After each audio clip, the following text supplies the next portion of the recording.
Welcome to the Fantasy Football Profit Podcast, hosted by Craig Phillips and Jeff Torrey. Visit us at fantasyfootballprofit.com. And now your hosts, Craig and Jeff. Welcome everyone to the Fantasy Football Profit Podcast. I'm Craig Phillips, joined as always by Jeff Torrey. And today we have our Mailbag episode, which is becoming a weekly feature here on the show, which is always great to get these questions in here. Always a bunch of random different things, situations we don't get to because we don't get a chance to really talk about them all the time. So it's nice to get the Mailbag episode. And we're just going to jump right into it. Get rid of all the, you know where to find us. You can find us there. You can find it in the show notes, all the places you need to get to. We'll keep this one shorter. We're going to start out with Stephanie. She asks, in an 8-person league, if I pick running back, wide receiver with my first 3 picks, should I go running back or wide receiver with my 4th pick, given that the talent drops off much quicker in the running backs than wide receivers this year? All right, what my thought is right away, I don't actually like to set a specific strategy of running back, wide receiver. I don't like doing that. I like to say, yes, we have talked about this many times. We are going running back heavy. So I'd like to get running back, especially in an 8-person league. You can get 2 great running backs. And sure, get a wide receiver there, but I don't want to say that for sure. It depends on who's there, and it's hard to say situations. It depends on players you draft. That's what makes it so difficult sometimes with rankings, and I don't ever want to say draft this. But I think the basis of that strategy works pretty well, running back, wide receiver. And I guess it depends, too, what they start. If they start 2 running backs on a flex, I wouldn't mind going another running back. I would actually maybe even start running back. I know I'm crazy. We're against the norm on that. I might be way against the norm, but in an 8-person league, you can get 3 really good running backs, and I think the wide receivers are going to be even that much more plentiful in 8-person that you can get pretty good wide receivers later on. I guess you could go the opposite way and go wide receiver if you really want to be crazy and get decent running backs, but I think you could get 3 really good running backs with that group in 4 rounds, which is what's even think of that. That's after 32 picks, which is like 3 rounds of a 10 team even. Not even 3 rounds of a 12 team. There's some good players there. Yeah, and I'd have no problem with that. I love the running back right off the bat, obviously. And then grabbing, as long as there's still a top tier wide receiver there, wonderful. In an 8-person league, and once again, it depends on how many wide receivers, how many running backs you're going to play flex. But with so few teams, I was going to say, I almost think it'd be worth looking for where is it going to benefit you the most. So someone like an Aaron Rodgers, if he hasn't gone yet, even maybe in the 3rd, I think, because he would be a step up, right? Everyone's going to have a decent quarterback compared to like if it was a 12-person league that waters it down even more. So, he kind of would give you an advantage there. So maybe I would think about something like that, or even a position where maybe because it's so deep, you can actually take a risk on Gronk. You could, yeah. So if he stays healthy, you get a huge benefit from that. And if he doesn't, no big deal. I mean, you already have your 2 running backs, and you can fill in for the wide receiver. So I would probably be looking more for which spot is going to benefit me the most. And it could very well be a running back.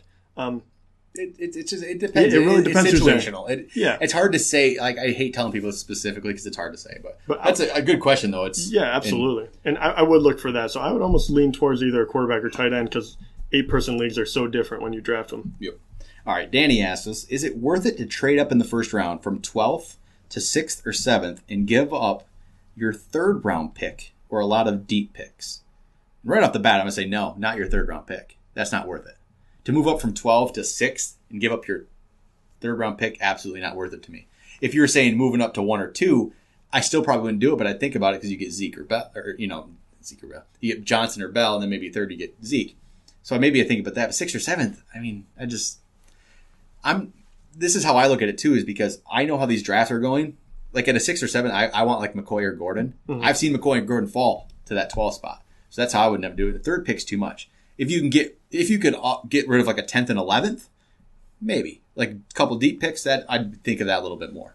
Yeah, not a 3rd. No, and 3rd is way too valuable. Especially, maybe if you're switching with someone and you're losing spots on the 3rd, maybe. But giving it up, is that what you're saying? Completely giving it up? Yeah, not switching. No, don't just straight up don't do that one. If he's just swapping spots, maybe. Yeah, it could matter. Yeah. You could look at who's going to still be there if you like someone. That would be that would be something that's okay. But I don't think, even at 6, I don't think it's a big enough drop. Because wide receivers are going to go. And once again, I'm thinking running back. But unless you have a specific person you're targeting, I don't think that's worthwhile. And actually, just give people a little heads up, too, if they want to know this stuff. Like, Football Guys actually has a draft pick calculator they have for fantasy football. You can put in each pick that you're receiving, each pick you're giving out, what number pick it is. They'll tell you if it's a good draft pick or not, if it's a good move or not. That's what I've been using. It's a nice little cheat. It's kind of cool. Like, sometimes you might not quite know. That might be the way that you might be leaning that way. You put them in, and it tells you, make that trade. Okay, yeah, perfect. It just gives you, it's a nice little thing that I trust them. They're a good site. They put it together. They know what they're talking about, I'm sure. So just NFL teams use their draft pick calculators for the NFL draft, so I'm sure it's a similar thing. So that can kind of tell you what kind of value you're getting out of a pick. Yeah, at least it would give you a roundabout idea. It's not maybe always going to be perfect, but it just gives you a little better understanding. Ty Wilson asks us, he's asking, help him out with some keepers. He needs to pick 2. Okay. It's Melvin Gordon, Jordan Howard, Jordy Nelson, Drew Brees, Travis Kelce. It's not even a question for me. It's Gordon and Howard. Yeah, the first 2. We don't have to talk much about it. Done. We're the running back podcast, so it's those 2 for sure. It's not even a hesitation. I don't know if there's any cost or anything. I don't know if he said that, but no. Yeah, if there's no cost to it, you take the 2 running backs. Once again, it's much easier. And those 2 guys are going to go in the first 2 rounds anyway. So, next question comes from Fantasy Football Authority on Instagram. He has a pretty good account. Check him out. Good guy. I've watched some of his stuff. He has some good posts, some good info. But he asked us, who are some of your favorite deep sleepers this season? We had a deep sleeper episode a little while back. Still, my top is probably Chris Conley because he's very deep sleeper. He's not moving up really any boards. He's still, because I kind of consider deep sleepers really deep sleepers. He's still way down there.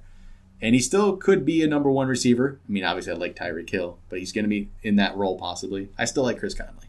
What do you got? Oh, man. That's a really good one. Depending on how deep you want to go, I still like Zay Jones is still way down there. Yep. I really like him. I think he could, with Watkins and injury there, he could be the number 1 guy. Galladay is the other one, and he's starting to actually. People are hear about him a little more. Yeah, you start hearing a little hype. Is that just because we are Lions fans? We're in Michigan. Yeah, I think that's where I wonder how much. I worry about this sometimes. Like, are we just hearing that because we hear the Lions beat reporters, where maybe it's not as prevalent throughout I think the Galladay country? is one that no one else will say.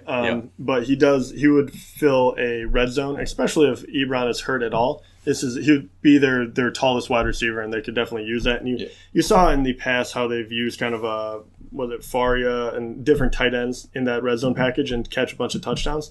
So I could see where he could sneaky, but I think that's a little too risky for my blood. I would still stick with someone more like a Zay Jones, or I would say Macklin before he started creeping up. So. And actually someone that I've been hearing more and more about that doesn't get a whole lot of love is Matthews from the Eagles. Yeah, and it's funny, you're starting to hear more and more because obviously he was number 1. Now they have Elshon. He's not going to completely disappear. So I think he might be a great value pick. So that's another one for I don't know how deep of a sleeper he is, but he's just a guy no one seems to care about. Yeah, no one's mentioning him. It's kind of strange. All right, next question is actually this will be similar to the one we just had a little bit ago. It's just asking, it's Ray, he's asking, what's the best way to go when you start a draft? He's thinking of going first year rounds running back, or should he go running back, wide receiver? We talk about that. It's situational. We like to lean running back. Mm-hmm. But it all depends. Yeah, if you get running back first, and if a great wide receiver falls to you in second, I think you get if there's a huge run on running backs, if you get a good one, if there's a huge run and there's still like Jordy Nelson sitting there in the second, you might go that way. Mike Evans definitely might go that way. Des Bryant. See, there's the situations where it can change. All depends on, I guess, what running back is still there, what wide receiver is still there. I would lean running back, but that's pretty much how we're going with that. Maxwell asks us, do you see a scenario where Joe Mixon actually takes over and becomes fantasy relevant? Maxwell says, I think the committee is too large there, but some people have him high, and I guess we are one of those people that have him high. We ended up with him as 15th running back for us, which was weird because we had him both 17th, but still 17th, even if we go off that. It's high. Yeah, I do see a scenario where that happens. You hear this talk now that Jeremy Hill's like maybe the guy ahead of him, but I think that's what happens in training camp and preseason. The rookie's never going to just be handed the job. Yeah. He has to prove it. I think he's going to prove it. Jeremy Hill just hasn't shown enough to us. He'll be there and be used, and Gio's going to be used. I think Mixon's going to be better, that he'll get the majority of the work. And running back's just so weak that even at that point, he's a top 20 guy because of it. Yeah, and I think he's actually going to be the only one in that trio that can actually stand out, because you've seen what Hill can do, you've seen what Gio can do, And Gio has been battling with injuries, and Hill has kind of really everyone's kind of down on him because he hasn't lived up to what they thought he could be. So yeah, he could turn out to be something really, really nice. The big thing is, will he or will he not be able to take some of those red zone touches away from Hill? If he's able to do that, then he could be very, very valuable this year. Yeah, I agree. All right, Andy Robinson asks, my league is switching over to a free agent auction budget waiver system. What should I know about bidding? And off the bat, we're always going to be skewed on what we talk about bidding. The typical is a $100 budget. Our leagues use $250. Mm-hmm. It just doesn't. I mean, it's just wherever you want to put it. So maybe we have to always try to get this back down into that. But I mean, it's an interesting question. What I feel like I've realized over the years is why I see too many teams that just kind of hang on to their free agent, their budget money all year, and at the end of the day, they have like 75% of their money left. Why? Use it. Because I think people are just going to wait. Oh, they're waiting for that guy, waiting for that guy, waiting for that guy. It doesn't quite happen all the time. It does once in a while. But I think in the first 4 or 5 weeks, you take a chance at somebody, you spend a lot. It also, too, depends on a lot of leagues if you can pick up guys in free agents after the initial waiver run, which we don't do it that way. But I think the majority of the leagues do it where they do the first waiver run with auction, and then it's just free agents after that. If that's the way to do it, spend big on guys if you think they're going to be something. I just don't think you need to wait around. If you think somebody's going to be great, spend what you have to get them. Yeah, and the thing about that is there's usually only a handful of guys that you're going to really have to spend on. So usually, starting running back gets hurt, right?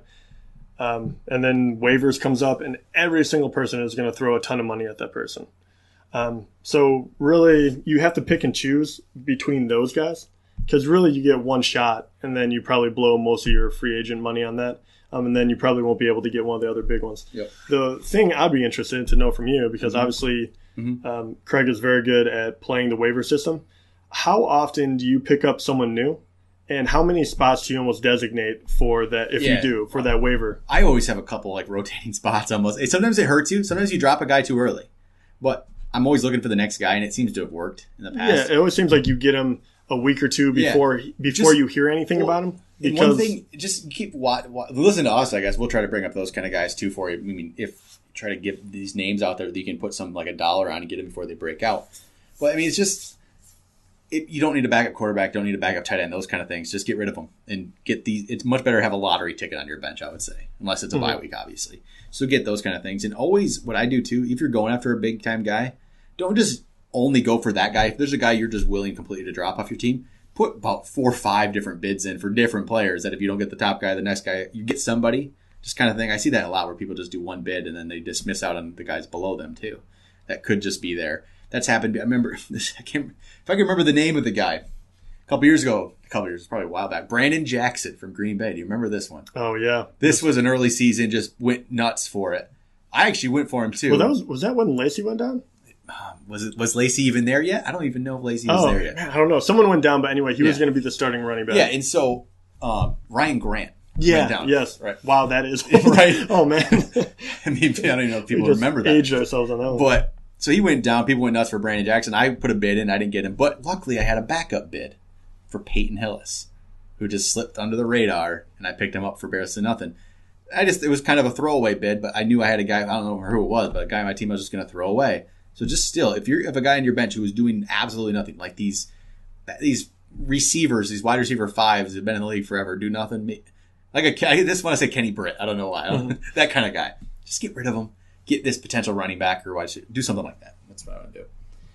All right, Stephanie with her second question. She's from the 8-person league question. This is now her draft. Should have put these together. She asked, so it's an 8-person league, obviously. She drafts 6th. So for her first pick, it's likely she'll be choosing between Odell Beckham, LaShawn McCoy, Julio Jones. Who did you pick? McCoy. It's McCoy for us. Well, it's McCoy, and that's just where we've been going. I'd go McCoy, Julio, Beckham. You're going McCoy, Beckham, Julio. But we're going McCoy. Yeah. Maxwell, again, with another question. He said, should I grab someone like Gronk if he is the best available in my eyes, or just assume he is going to get injured? If you're up and you think Gronk is the best player out there, get Gronk. I don't want to... Me personally, I'm not getting Gronk, and it's not even necessarily the injury risk. It's just I'm I'm of the get a tight end for nothing. Right. That's how I do it. You think you can find value in other places. That's where I'm doing it. It's not about, the injury risk is there, but I'm not going to worry about that. If you think he is the best player, I say take it. Yeah, and I'll be honest, the injury risk, because of how high you have to take him, it does scare me a bit. But if that's really, and this is your team, and believe me, Gronk is that good. Mm-hmm. Every single time that you match him up with one other tight end, you can probably win that head-to-head matchup, which gives you a better chance of winning. So having him, healthy, but having him in your roster is a huge benefit. It's the same reason I think Aaron Rodgers is a benefit. But don't do it at the cost of the rest of your team. If there's someone else there, like a high-quality running back that's going to be your starter, I'd probably take him first. But if you really like Gronk and you think he's going to be healthy, no one knows. He's looked healthy. He looks like he's finally gotten kind of back into himself. You haven't heard anything negative, at least I have not. I think that's a completely fine person to kind of put stock in. Because if he works out like anyone else, you can't predict injury. If he works out, he's a guy that can help you win. And that's pretty much all you're looking for. So I have no problem with that. But you do have to be kind of committed to him because he comes with he's a little more risk-reward type of player now. Ravens 101 asks us, how much value will Danny Woodhead have? And you've been big on Danny Woodhead now moving him up. I think he's going to have value. He's in PPR. He's going to have a lot of value. I guess it really depends on how well you think Terrence West is going to play. Terrence West is going to be okay because of volume, but I don't think he's great. So I think Danny Woodhead is just a better player, and he's going to have. You can get him you don't have to go crazy to get him, and you can get him for a good price. And I think he's going to be he feels like a safe option. I do too. I think he's going to be a quiet RB2. Yeah. And like you said, it's perfect. If it is PPR, it's great. Way more value. But everything is kind of leading up into him gaining more and more value because of how much they throw. Dixon gets hurt. Even their wide receivers are better now, but still very unproven. And every time he's gone out there, the guy catches an incredible amount of balls for a running back. So if he gets like we talked about in earlier episodes, if he gets 100 rushes as well. He's definitely going to be very valuable, and I would say running back too, and I would say he's relatively safe. Yep. Logan Dunleavy asks us, that's a 10-man half-point PPR. It's another question about who to draft, basically. It's who are you taking first 2 rounds? Running back, wide receiver, running back, wide receiver. Any type of PPR, I do probably lean more towards getting a wide receiver in the first 2 rounds. I still go running back first. That's just, I don't let PPR completely change where I do on that. Not 100%. It does depend, too, what running backs are gone, where I'm at. So I still might go. I don't want to say what to do here because it does change on what players are there. That's the problem. It's a tough question. Even in PPR, it's a tough question. But I guess in PPR, I'm leaning a little bit more wide receiver. But in a half point, it's not as much of a difference. Half point, I still like to go running backs. Again, same thing. I think half point, I would go 2 running backs. Yeah, I'm going to lean that way if something falls to me. Especially, if you look at the running backs that you get as well, you can get a lot of value because that's just, if they are running backs that catch the ball, they will, obviously it adds to their pointage as well. And I kind of feel like in any kind of PPR, people are going to tend to go more wide receiver. You can get 2 really good running backs probably. That's might be even a little better. All right, hopefully I got this name right. It's Defines Touch. It might be completely off. It's hard to say sometimes. He says he needs to know about Conley in Kansas City. Does he take over the Macklin spot as a slot receiver since Hill is more of a deep threat screen pass? We just brought up Conley. And I do think he does step in there a little bit. How much that matters, I don't know. We've seen guys who are the number 1 receiver maybe, and they just don't do anything. I think there's a chance there. And he's going so low in drafts. I haven't seen him drafted in anything we've done. So he's going to go way deep. And you don't have to put any risk. You throw him in the very last spot of your bench, and let's see what happens. There's no risk to it. He might do something. I don't have a good read on it. I think there's some potential there. That's pretty much it. Yeah, and I think it's players like that can kind of skyrocket, right? Because he's going to be a starter on that team if he does anything in the preseason. So he might be worthwhile to have someone like that who has a little more unknown to be on your bench just in case he does anything in the preseason, so you're not on the other side of like, oh man, I was going to draft him, but I didn't kind of thing. Yeah. So with those last couple, I would rather take, high ceiling kind of guys that are, like you were talking about, lottery tickets. Yeah. Jack Malloy asks us, quick one here, Michael Thomas or Jordy Nelson? Jordy Nelson. Yeah, Jordy. Yeah. Fantasy football coach, Matt Ryan or Andrew Luck? Right now it's Matt Ryan for me. Yeah. If Luck's healthy, I'd probably go Luck, but Right now it's Matt Ryan, as of today. Yeah. Matt Ryan was for me anyway, so. RJG 2000 asks, 12-team PPR. So it's 12-team PPR. He is pick number 4. Antonio Brown or LaShawn McCoy. See, this is where I start to work. In a PPR at number 4, I in my mind, I'm starting to lean Antonio Brown. Yeah, that's a tough one. I'm starting to lean Antonio Brown. I just so worry about that back end and what running back's going to be there. But what makes me think I can do it is in a PPR, full point PPR, I think wide receiver heavy is going to go. So I still think a good running back's going to wait, is going to be there for you. But I still worry because is that Todd Gurley is your number 1. That's my biggest worry. I tell you this, I totally understand the Antonio Brown. If it was anyone else, I probably wouldn't, because I'd be like, they're not as safe. That's it. He injury concerns none. He catches a lot of balls. I would go McCoy. He still catches a lot of passes for a running back, so I don't think you completely miss out, and I think it's a safer play. I would probably go McCoy. One last question. Maxwell. Another question from Maxwell. What is a defense that I could grab in the last round that could still have top 5 potential? Oh, man, I'd have to look that one up. For me, I think it's Jacksonville. I like the way they've drafted well lately on the defensive side. They got Calais Campbell now. I'm starting to like the way they're leaning. If you're looking for a team, I'm just kind of, maybe you can get a lot of these other ones in probably the last round too. But if you're really looking for somebody outside of the top 10, maybe I'm going to go Jacksonville.